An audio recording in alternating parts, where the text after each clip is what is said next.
चला मित्रांनो, नमस्कार आणि विदर्भ एस अकॅडमीच्या ऑनलाईन यूट्यूब प्लॅटफॉर्मला पुन्हा एकदा सगळ्यांचं स्वागत आहे।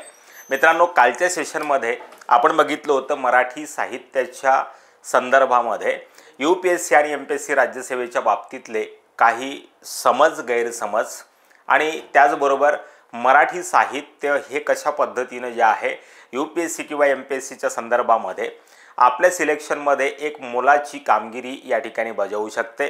याच शृंखलेमध्ये हे आजचं दुसरं सेशन आहे। मित्रांनो, जसं तुम्हाला थंबनेलवरती दिसतं आहे की मराठी विद्यार्थ्यांची प्रथम पसंती का नाही आहे मराठी साहित्य, खास करून UPSC आणि MPSC राज्यसेवेच्या संदर्भामध्ये। MPSC राज्यसेवेचा संदर्भ 2025 पासून सुरू होतो, परंतु 2012 पासून तर 2025 पर्यंतचा इतिहास जर UPSCचा बघितला तर फार कमी लोक आहे की ज्यांनी मराठी साहित्य आणि मराठी माध्यम या दोन्हींना UPSC साठी महत्त्वपूर्ण एक आपला प्रवासामध्ये किंवा आपला प्रवास सुकर करण्यासाठीचं माध्यम म्हणून निवडलेलं आहे किंवा होतं। असे फार कमी लोक तुम्हाला दिसतील। मित्रांनो, सामान्यतः लिटरेचरच्या संदर्भामध्ये सगळ्याच भाषेच्या बाबतीत या पद्धतीची दरिद्रता आपल्याला दिसून येते, परंतु गेल्या काही वर्षांमध्ये सामान्यतः सायली मेहत्रे यांनी जेव्हा मराठी साहित्यामध्ये 274 मार्क्स मिळवून जे आहे 2000 साधारणतः माझ्याकडे त्यांचा रेकॉर्ड आहे तर 398 रँक 2020, तर या विद्यार्थिनींनी ज्या पद्धतीने मराठी साहित्याला हँडल करून आपला या ठिकाणी जे आहे 2020 मध्ये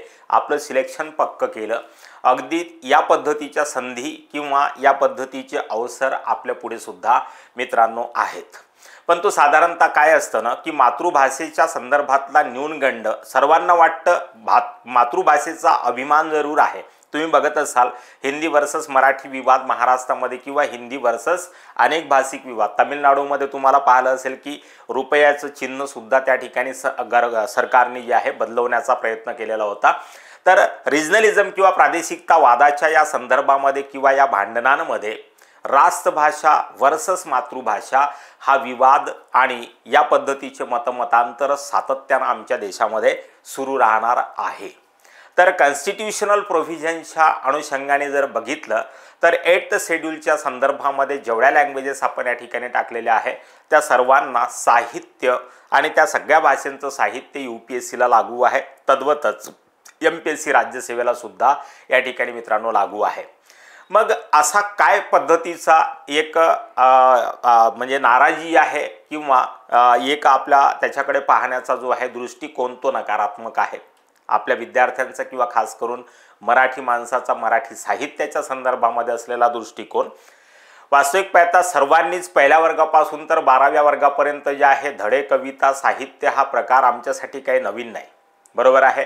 सगळ्यांनीच वाचलेला आहे, मराठीतच आपण बोलतो, मराठीतच आपण देवाणघेवाण करतो, मराठीतच आपण विचारसरणी किंवा विचारांचं संप्रेषण करतो, विचारांची आदानप्रदान करतो। परंतु आपल्या करिअर पॉइंट ऑफ व्ह्यूमध्ये मराठी साहित्य एक टर्निंग पॉइंट होऊ शकतो की नाही या संदर्भामध्ये जेव्हा आम्ही विचारणा करतो किंवा मुलांशी आम्ही त्यांचं मनोगत जाणून घेण्याचा प्रयत्न करतो तर एकमेव कारण मला त्या ठिकाणी आढळून आलेलं आहे मित्रांनो की मराठी भाषा आणि मराठी साहित्याच्या संदर्भामध्ये विद्यार्थ्यांमध्ये असलेला संभ्रम किंवा एक न्यूनगंड। 2, 4, 5 मुद्दे मी या ठिकाणी तुमच्याशी डिस्कस करणार आहे की साधारणपणे मराठी साहित्याच्या संदर्भामध्ये स्पर्धा परीक्षेच्या युगामध्ये मराठी साहित्य हे कशा पद्धतीने मोलाची कामगिरी ठरवू शकते किंवा तुम्हाला तुमच्या सिलेक्शनमध्ये खूप मदत या ठिकाणी या सब्जेक्टची वैकल्पिक विषय म्हणून जर हा विषय आपण निवडतो तर या ठिकाणी तुम्हाला कशा पद्धतीने होऊ शकते है ना। जर आपण विचारलं तुम्हाला की स्पर्धा परीक्षांचं यश हे कशावरती अवलंबून आहे तर तुम्ही म्हणाल अनेक मेंटॉर अनेक टीचर हे सांगतात की ज्या भाषेमध्ये तुम्हाला सहजपणे आपले वैचारिक अभिव्यक्ती प्रस्तुत करता येतं चांगल्या भाषेमध्ये चांगल्या शब्दांमध्ये संक्षिप्तपणे, तर त्या भाषेला ॲज ॲन माध्यम म्हणून तुम्ही निवडायला पाहिजे। परंतु जेव्हा हा प्रसंग येतो माध्यम निवडीचा तर या ठिकाणी मराठीकडे पाहण्याचा दृष्टिकोन थोडासा वेगळ्या पद्धतीचा लोकांचा होतो। त्याचबरोबर निवडलेला विषय आणि निवडलेली भाषा हे दोन असे मुद्दे आहे की याला कोणीही डोळेझाक याकडे करू शकणार नाही आणि कोणीही या दोन मुद्द्यांना या ठिकाणी जे आहे नकारात्मक दृष्टिकोनातून स्पर्धा परीक्षेमध्ये जर तुम्हाला यश पाहिजे असेल तर दोन महत्त्वाचे मुद्दे, एकतर तुम्ही निवडलेली भाषा आणि त्याचबरोबर निवडलेला वैकल्पिक विषय मित्रांनो. तर वैकल्पिक विषय म्हणून मराठी साहित्य किती उत्तमपणे तुम्हाला तुमच्या टार्गेटपर्यंत पोहोचवू शकतं आणि तुमच्या सिलेक्शनपर्यंत तुम्हाला हा विषय घेऊन जाऊ शकतो, या संदर्भात आज आपण या ठिकाणी चर्चा करण्यासाठी जमलेलो आहोत. तर मित्रांनो, सर्वात महत्त्वाचा मुद्दा आहे की मराठी विद्यार्थ्यांसाठी मराठी भाषा आणि त्याचबरोबर मराठी साहित्य हे ब्रह्मास्त्र ठरू शकतं असं आकलन आपल्याला करता येऊ शकतं. 2016 मध्ये जर कन्नड लिटरेचर इंजिनिअरिंग बॅकग्राऊंडची पोरगी जी आहे ती कन्नड लिटरेचर घेऊन जर टॉप करू शकते 2016 मध्ये, नंदिनी के.आर. तुम्हाला माहिती असेल कन्नड साहित्य. आता यांची आई जी होती ना ती कन्नड साहित्याची प्रोफेसर होती आणि मुळातच हा छंद होता त्यांना नॉवेल वाचण्याचा आणि तिथून त्यांनी ठरवलं की कन्नड लिटरेचर इंजिनिअरिंग बॅकग्राऊंडची पोरगी असताना सुद्धा जे आहे कन्नड लिटरेचर घेऊन जर 2016 मध्ये IAS मध्ये टॉप करू शकते तर मराठी साहित्य घेऊन आपण टॉप का करू शकत नाही.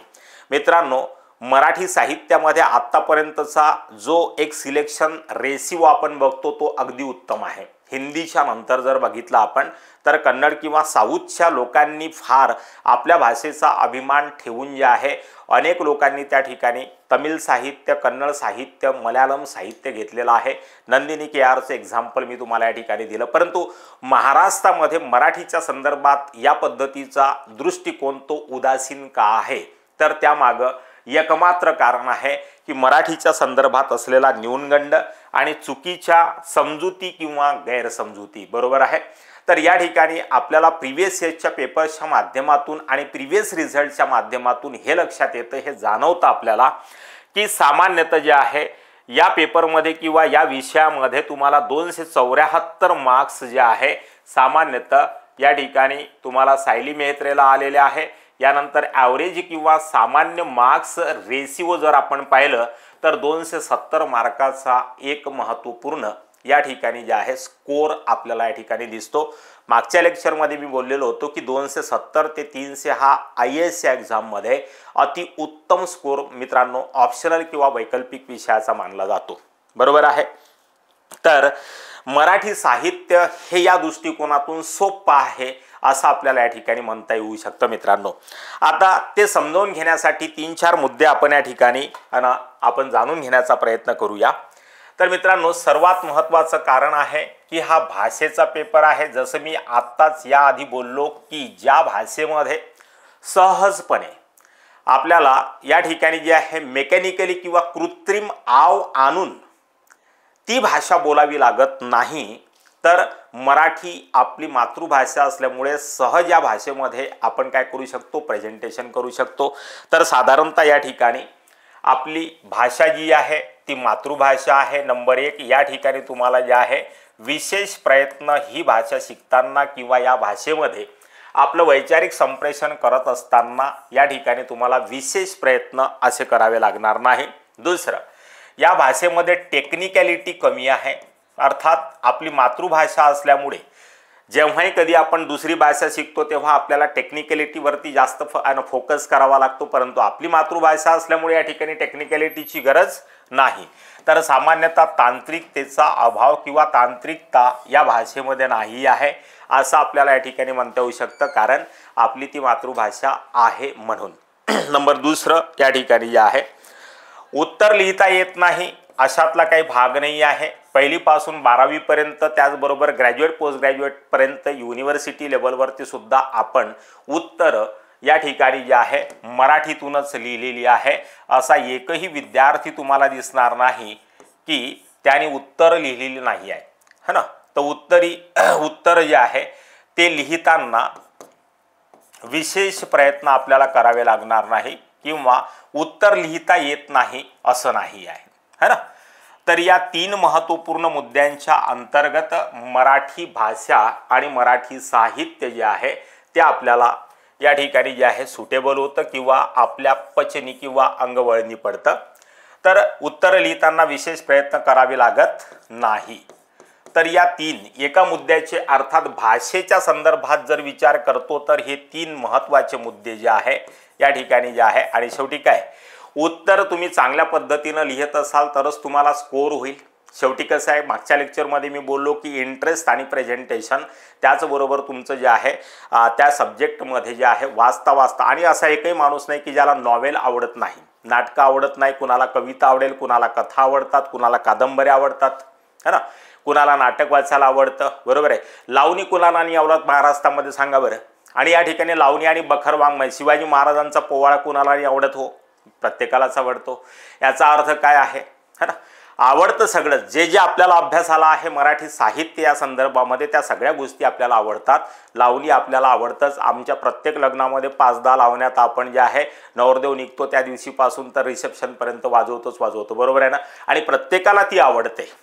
याचा अर्थ असा नाही आहे की उत्तर लिहिताना आपल्याला विशेष प्रयत्न करावे लागतात कारण ते आपल्या पचनीय आहे, परिचित आहे, अपरिचित असा विषय नाही आहे, बरोबर आहे। जसं इलेक्ट्रिकल इंजिनिअरिंग आहे तरी सुद्धा कन्नड लिटरेचर घेऊन जर 2016 मध्ये एक विद्यार्थिनी जी आहे टॉप करू शकते तर मग आपण का नाही करू शकत, तर हा पहिला प्रश्न या ठिकाणी पडतो। तर विद्यार्थी मित्रांनो आपल्या मनातले जे न्यूनगंड किंवा मराठी साहित्याच्या किंवा मराठी भाषेकडे पाहण्याचा दृष्टिकोन थोडा जर आपण सकारात्मक करतो तर या ठिकाणी मराठी साहित्य जे आहे एक उत्तम माइलस्टोन तुमच्या सिलेक्शनमध्ये या ठिकाणी भूमिका निभावू शकतो, हे मला या ठिकाणी म्हणता येऊ शकतं किंवा आपल्याला म्हणता येऊ शकतं। त्यानंतर तुम्ही जर पहिलं प्रश्न स्वरूप जर बघितलं आपण, मी तुम्हाला पेपर सुद्धा दाखवणार आहे परंतु या ठिकाणी समजून घ्या की प्रश्न स्वरूप कशा पद्धतीचं असतं। दुसरा महत्त्वाचा मुद्दा, आता या ठिकाणी तुम्हाला जे आहे कोणताही सब्जेक्ट ॲज अन ऑप्शनल तुम्ही घेत असाल मित्रांनो तर एक गोष्ट तुम्ही या ठिकाणी लक्षात ठेवायला पाहिजे की संबंधित विषयाचे प्रिव्हियस इयर्सचे कमीत कमी 5-7 वर्षाचे पेपर सुद्धा तुम्ही बघितले पाहिजे किंवा बघितलेच पाहिजे आणि त्यानंतर मग तुम्हाला ठरवायचं आहे की आपण हा सब्जेक्ट जो आहे ॲज अन वैकल्पिक विषय म्हणून निवडू शकतो किंवा नाही, बरोबर आहे। तर प्रश्नाचं स्वरूप जे आहे एकदम सिंपल तुम्हाला दिसेल, प्रश्न पूर्वनिर्धारित आहे, है ना, तर पूर्वनिर्धारित प्रश्न या ठिकाणी आणि प्रत्येक वर्षी जर तुम्ही बघितलं तर रिपीट है ना तुम्हाला जे आहे प्रश्नांचं स्वरूप या ठिकाणी दिसतात। याचा अर्थ आपल्याला संबंधित या वैकल्पिक विषयामध्ये प्रश्नांचं आकलन करता येऊ शकतं। 4 आणि तुम्हाला पहिल्या पेपरमध्ये जर बघितलं तर 3 टॉपिक आहे, भाषेचे स्वरूप, वर्णात्मक, भाषेचं कार्य, भाषेचा विकास। 17व्या आणि 13व्या शतकातली मराठी, त्यानंतर जे आहे खाली जर आलात तुम्ही लोककथा, लोकगीत आणि लोकनाट्य, एवढा सिलेबस आहे। सेक्शन बी मध्ये जर आला तुम्ही तर प्रारंभ ते 1818 आणि 1818 पासून तर 2000 पर्यंत 2 सेक्शनमध्ये मराठी साहित्याच्या विकासाचा इतिहास आहे। यावरती 100% जे आहे प्रश्न असतात, बरोबर आहे। आणि सेक्शन सी मध्ये मराठी साहित्याची समीक्षा अर्थात लिटररी क्रिटिसिझम 4 टॉपिक आहे मोजून, लोकसमाज, साहित्य संस्कृती आणि त्यानंतर साहित्याचं मूल्यांकन आणि समीक्षेच्या पद्धती। एवढं जर बघितलं दरवर्षी क्वेश्चन रिपीट होतात, फिक्स असतात क्वेश्चन की या ठिकाणावरून या सेक्शनमधनं प्रश्न येतो, तिथं कुठेच डोकं लावण्याची गरज नाही। 2012 ते 2025चा जर पेपर पाहिला तर सगळे प्रश्न तुम्हाला पूर्वनिर्धारित स्वरूपाचे दिसून येतात, म्हणजे परीक्षेमध्ये एकही प्रश्न तुमचा या ठिकाणी जे आहे सुटू शकत नाही, है ना। तर प्रश्नाचं स्वरूप जर पाहिलं तर या ठिकाणी अशा पद्धतीचं आहे। नंबर 3 असा आहे की पुस्तकांच्या बाहेर प्रश्न या ठिकाणी येत नाही कारण करंटचा या ठिकाणी कुठेही लाव अन लवलेश नाही आहे, बरोबर आहे। तर पुस्तकांच्या बाहेर प्रश्न नाही, एक फायदा या ठिकाणी आहे। कसं मराठी साहित्य वैकल्पिक विषय म्हणून सोपा विषय ठरतो याचे काही मुद्दे मी या ठिकाणी तुम्हाला मांडतोय, म्हणजे तुम्हाला पटेल, ठीक आहे। यानंतर 95% जवळपास क्वेश्चन आता मी ज्या पद्धतीने बोललो तर रिपीटेड क्वेश्चनचा संस्कार या ठिकाणी जे आहे तुम्हाला दिसून येतो। दुसरं रिपीटेड क्वेश्चन्स आहे।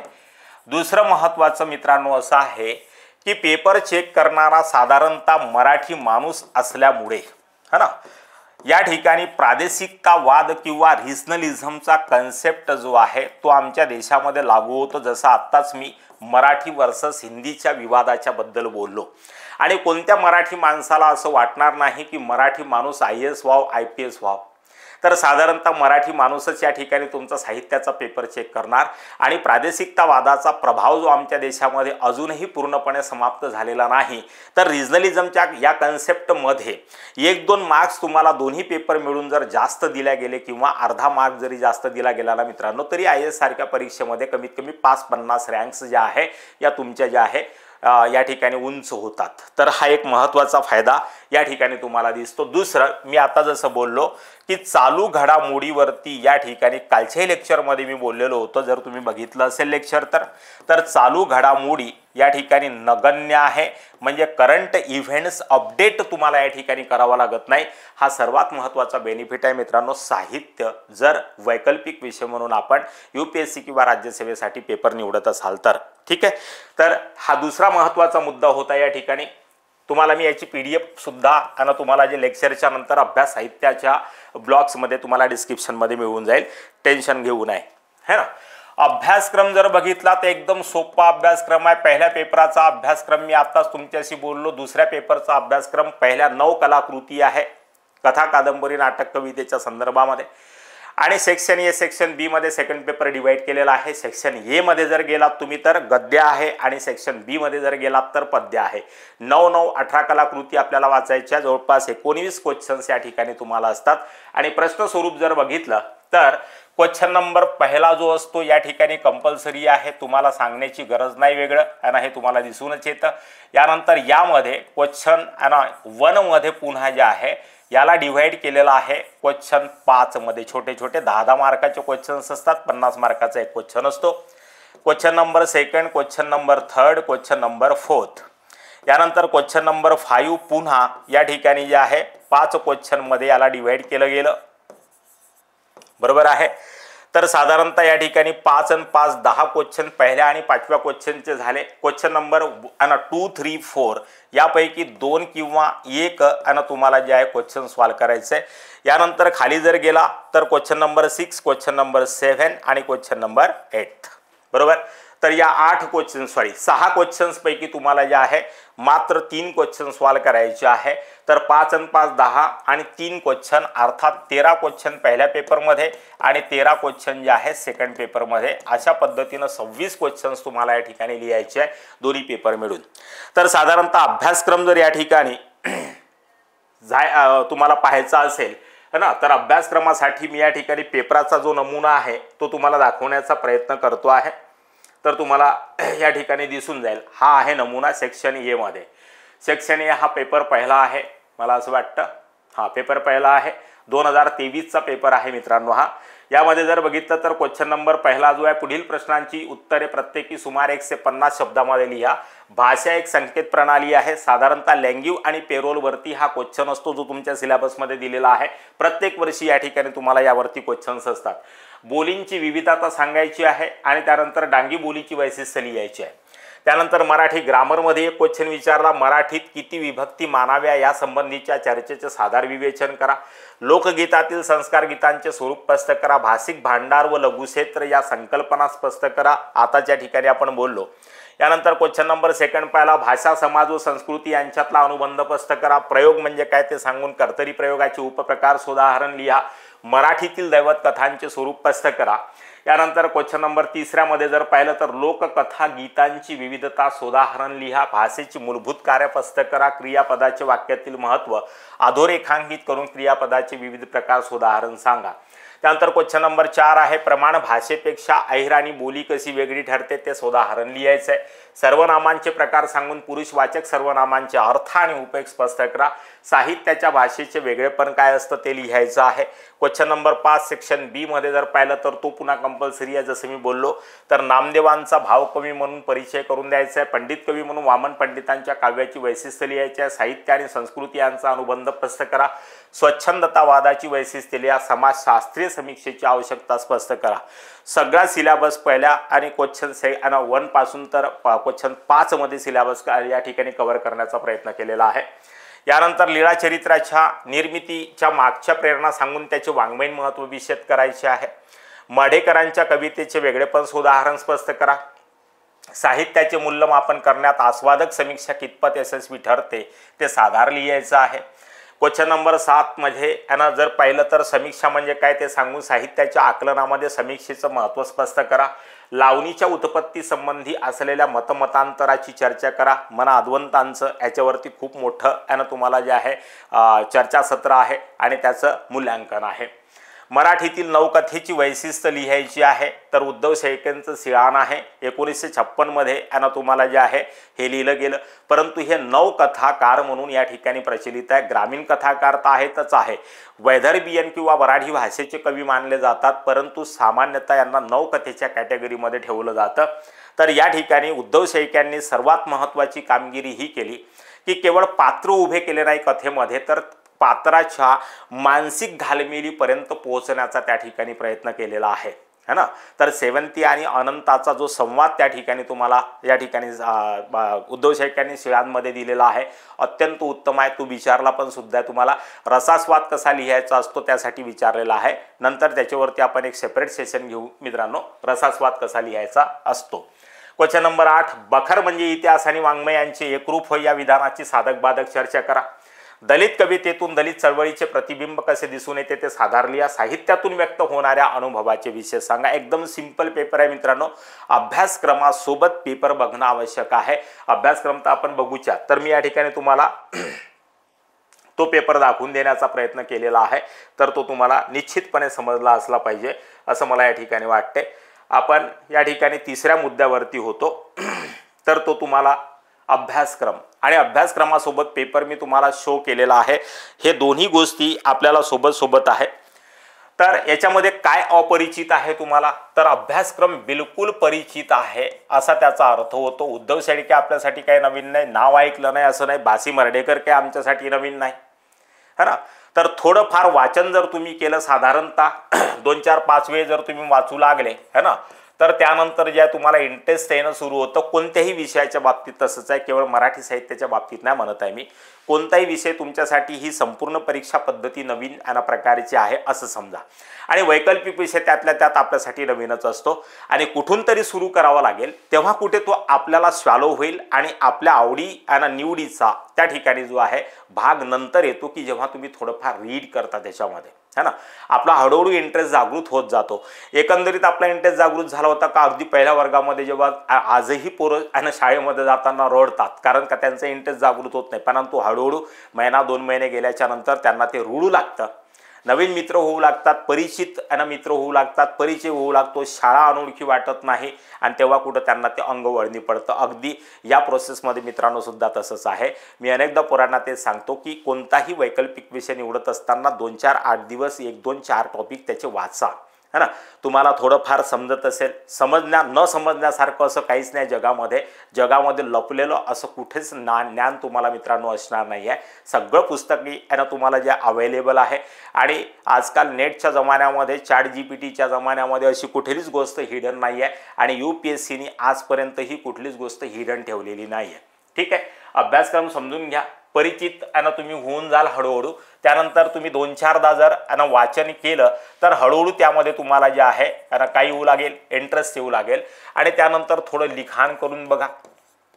सामान्यतः मराठी भाषा आहे, यामध्ये विशेष काही साहित्य भाषेमध्ये तुम्हाला लिहायचं नाही आहे. सहज समोरच्याला उमगेल अशा भाषेमध्ये तुम्हाला थोडंफार काय करायचं आहे. आणि हळूहळू जेव्हा तुम्ही रीडिंग वाढवता तेव्हा लालित्यपूर्ण भाषा तुमच्या बोलण्यामध्ये हळूहळू येऊच लागते, है ना. तर ते काही नवीन मोठी गोष्ट नाही आहे, परंतु यासाठी थोडी प्रॅक्टिस लागते. ती तो कोणत्याही वैकल्पिक विषयामध्ये तुम्हाला या ठिकाणी करावीच लागणार आहे. परंतु मी या ठिकाणी मराठी साहित्याच्या ऑप्शनल पेपर जर आपण त्या ठिकाणी ऑप्ट करत आहे तर मराठी साहित्याच्या संदर्भातल्या जमेच्या बाजूची चर्चा आपण या ठिकाणी करतोय मित्रांनो. आणि का विद्यार्थी मराठी साहित्याकडे या ठिकाणी जे आहे नकारात्मक दृष्टिकोनातून पाहतात, तर या 2-4 मुद्द्यातनं ती नकारात्मकता या ठिकाणी विद्यार्थ्यांच्या मनातनं समाप्त होईल याच्यापेक्षा अजून महत्त्वपूर्ण सौभाग्य मी माझं समजत नाही.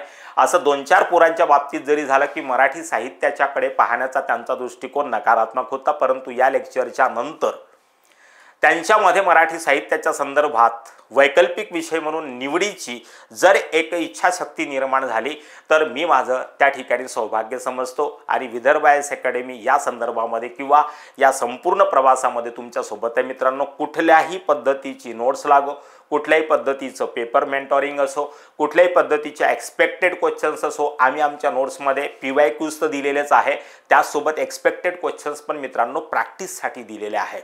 तर कृपया तुम्ही डिस्क्रिप्शन बॉक्समध्ये विदर्भ आय एस अकॅडमीच्या रिसेप्शन काउंटरला फोन करून त्या संदर्भातली माहिती विशेष या ठिकाणी प्राप्त करू शकता मित्रांनो। आणि माझ्याच हस्ताक्षरामधल्या नोट्स आहे त्याचीसुद्धा विचारणा तुम्ही त्या ठिकाणी करू शकता।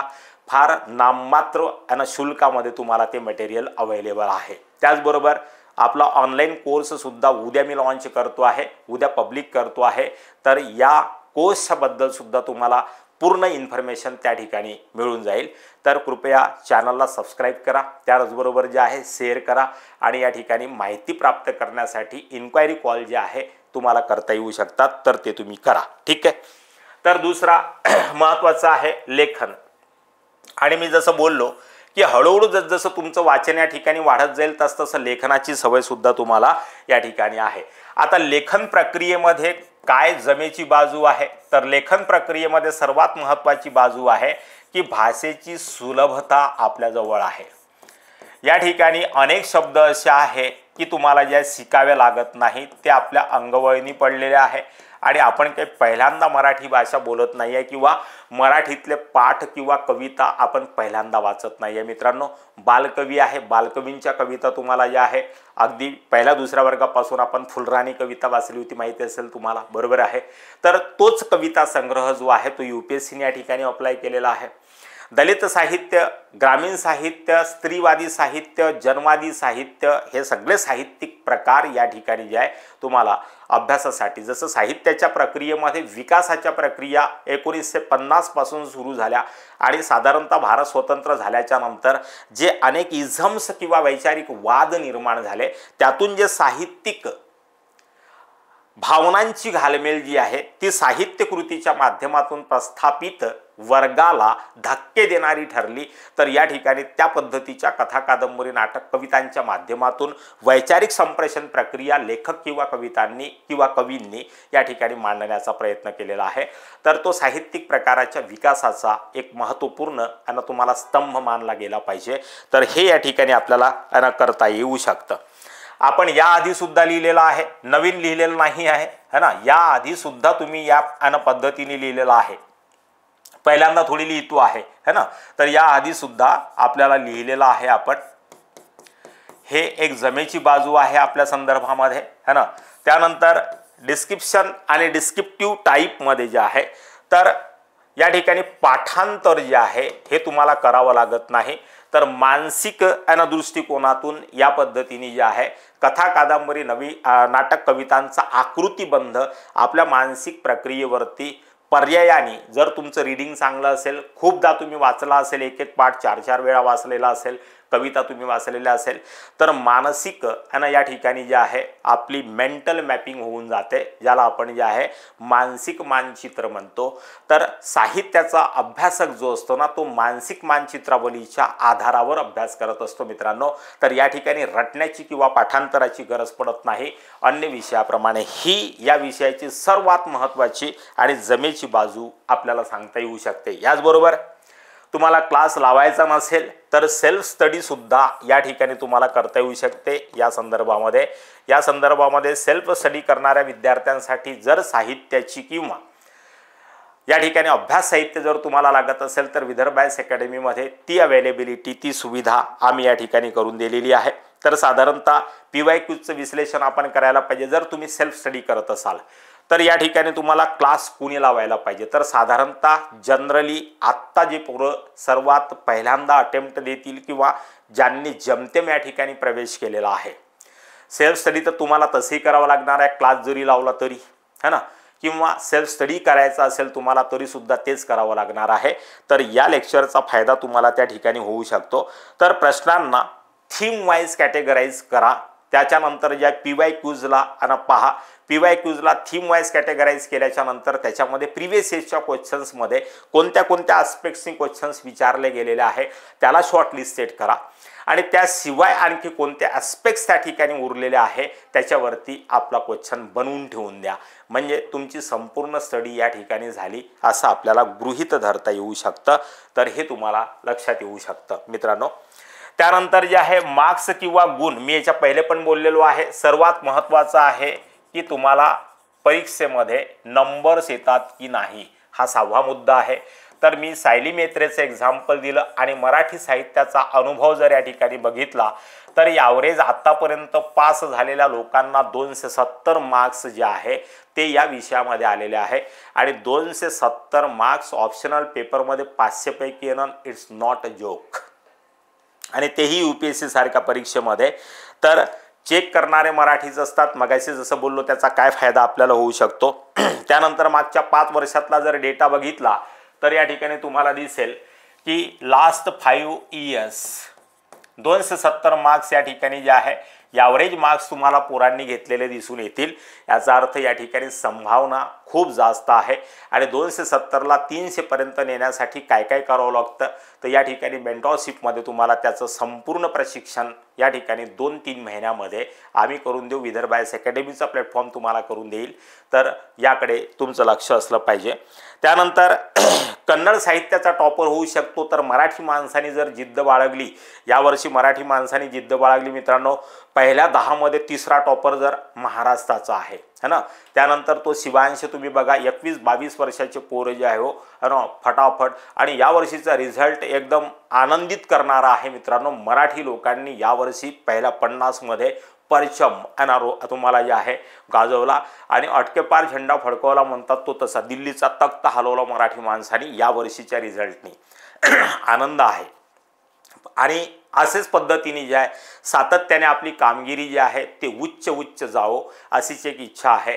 आणि मराठी साहित्य त्यामध्ये तुम्हाला मित्रांनो फार महत्त्वाची भूमिका या ठिकाणी निभवू शकते आणि तुम्हाला तुमच्या टार्गेटपेक्षाही अधिक अचीव करून देण्याची क्षमता या विषयामध्ये जरूर आहे असं मी या ठिकाणी प्रामाणिकपणे आणि प्रांजळपणे सांगण्याचा प्रयत्न गेल्या अर्ध्या तासापासून तुम्हाला करतो आहे. सर्वात महत्त्वाचं काय ना मित्रांनो की मराठी लिटरेचरमध्ये स्पर्धा कमी आहे. हा विषय अत्यंत महत्त्वाचा आहे आणि जेव्हा कधी स्पर्धा कमी असते एखाद्या विषयामध्ये हा ना तर त्या ठिकाणी सिलेक्शनचे चान्सेस खूप जास्त होतात. तर या ठिकाणी कॉम्पिटिशन कमी आहे. जिओग्राफी, इतिहास किंवा अन्य जे प्रचलित PSIR, पबॅड या सब्जेक्टमध्ये तुम्हाला जे आहे फार जास्त. आता यावर्षी जो पोरगा आपली इथं पुण्याचा पास झाला त्यांनी तुम्हाला फिलॉसॉफी टॉपिक घेतला, फिलॉसॉफी वैकल्पिक विषय निवडला, बरोबर आहे. पहिले 2 PSIR वाले आहे, नंबर 3रा जो पोझिशन आहे तो फिलॉसॉफीचा आहे आणि नंतर 4था आणि 5वा पोझिशन जो आहे तो सोशियोलॉजी घेऊन तुम्हाला पहिले 5 टॉपर जर बघितले आपण तर त्यांचे विषय बघा. आणि फिलॉसॉफी घेऊन जे आहे ऑल इंडिया लेवलवर 3री रँक जर एखादा विद्यार्थी करू शकतो तोही मराठी माणूस करू शकतो. तर मराठी साहित्य घेऊन तुम्ही का करू शकत नाही. तर फिलॉसॉफीमध्ये फिलॉसॉफी केव्हा घ्यायचे लोक तर 2003 पासून तर 2010 पर्यंत फिलॉसॉफी घ्यायचे. समजलंय का तुम्हाला. त्याच्यानंतर फिलॉसॉफीमध्ये नंबर येत नाही करून अशाच पद्धतीचा न्यूनगंड निर्माण करण्याचा प्रयत्न केला गेला जसा मराठी साहित्याच्या संदर्भात केला जातो मित्रांनो. असा न्यूनगंड तुम्ही बाळगू नका. स्पर्धा कमी आहे या विषयामध्ये तर सिलेक्शनचे चान्सेस तुम्हाला खूप जास्त जे आहे सक्सेस रेट या ठिकाणी वाढत असतो जर स्पर्धा कमी झाली तर, बरोबर आहे. तर हे तुम्हाला लक्षात ठेवायचं आहे. यानंतर नंबर 7वा आहे कोचिंगच्या संदर्भात मी बोललो तर निश्चितपणे जर फ्रेशर कॅन्डिडेट असेल तर त्यांनी निश्चितपणे कोचिंगचा सहारा या ठिकाणी घ्यावा, कारण यामुळे तुमचा वेळ वाचतो.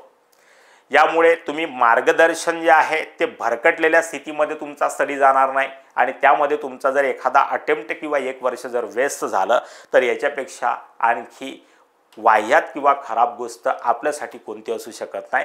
1 वर्ष आणि 1 अटेम्प्ट म्हणजे खूप मोठी तुमची जी आहे नुकसानाची बाजू आहे मित्रांनो. तर अशा पद्धतीनं 6-7 मुद्दे जे आहे या ठिकाणी आपल्याला जे आहे टाईम वाचवण्यासाठी आपण कोचिंगच्या संदर्भामध्ये चर्चा करू शकतो. त्याचबरोबर व्यवस्थित आणि उचित मार्गदर्शनासाठी कोचिंगचा तुम्हाला आश्रय घेणं आवश्यक आहे आणि एखाद्याची समजा नसेल तर ऑनलाईन कोर्सेससुद्धा आपले अवेलेबल आहे. तर ती एक सुविधा विदर्भ आय एस अकॅडमी तुम्हाला या ठिकाणी देते। तर अशा पद्धतीने मित्रांनो हे 7 मुद्दे आहे की ज्या ठिकाणी मराठी साहित्य आपण घेतलं पाहिजे आणि UPSC आणि MPSCच्या राज्यसेवेमध्ये हा विषय एक वैकल्पिक विषय म्हणून नावारूपाला आपण आणला पाहिजे। मराठी म्हणून त्याचबरोबर तुमचा सक्सेस आणि तुम्हाला होण्याच्या दृष्टिकोनातून तर खूप साऱ्या संधी, खूप सारे चान्सेस या विषयाला ॲज अन वैकल्पिक विषय म्हणून जर आपण ऑप्ट करत असू मित्रांनो, तर हा विषय तुमच्या पुढे अनेक संधी आणि प्रकट करतो। ती अशा पद्धतीने या 7 मुद्द्यांच्या माध्यमातून डिटेलमध्ये मी या ठिकाणी चर्चा करण्याचा प्रयत्न तुमच्यासोबत केलेला आहे। तर आशा करतो मित्रांनो की या 7 मुद्द्यांच्या आधारावर तुम्हाला मराठी साहित्य प्रथम पसंती का असावी मराठी माणसाची आणि खास करून UPSC व MPSC राज्यसेवा देणाऱ्या विद्यार्थ्यांची याचं उत्तर तुम्हाला मिळालं असेल। तर प्रथम पसंती का नाही तर गैरसमजुती आहे। या संपूर्ण विश्लेषणातून आपल्याला एक गोष्ट जाणवते की गैरसमज आहे मराठी साहित्याच्या बद्दल। ते गैरसमज या 7 मुद्दे आणि मागच्या लेक्चरमध्ये मी जे बोललो त्यातनं तुमचे दूर झाले असले पाहिजे। यानंतर काही न्यूनगंड आहे, काही लोकांना सामाजिक स्तराची किंवा सामाजिक प्रेस्टिजची या ठिकाणी अधिक काळजी असते की मी मराठीतून लिहिलं तर लोक काय म्हणतील, म्हणून मग इंग्रजी मीडियम किंवा इंग्रजीचा एखादा विषय घ्यायचा किंवा इंग्रजी माध्यमातून लिहायचं। तर या ठिकाणी काही सामाजिक दबाव सुद्धा असतात, असे काही कारण आहे। याचा अर्थ असा आहे की विषय आणि परीक्षा पद्धती यांचा या गोष्टीशी कुठेही संबंध नाही, तर केवळ हवाबाजीमुळे जे आहे मराठी साहित्याच्या संदर्भात विद्यार्थ्याच्या मनात जी नकारात्मकता तुम्हाला निर्माण झालेली आहे, जो काही न्यूनगंड निर्माण झालेला आहे, यातून किंवा या सेशनमधनं जर मी न्यूनगंड तुमचे किंवा गैरसमजुती दूर करण्यामध्ये यशस्वी ठरू शकलो तर ते माझं भाग्य आहे असं मी समजेल। मित्रांनो भेटूया या आणि अशाच पद्धतीच्या एका नवीन विषयाला घेऊन पुढच्या सेशनमध्ये। तोपर्यंत थँक्यू, धन्यवाद आणि जय हिंद।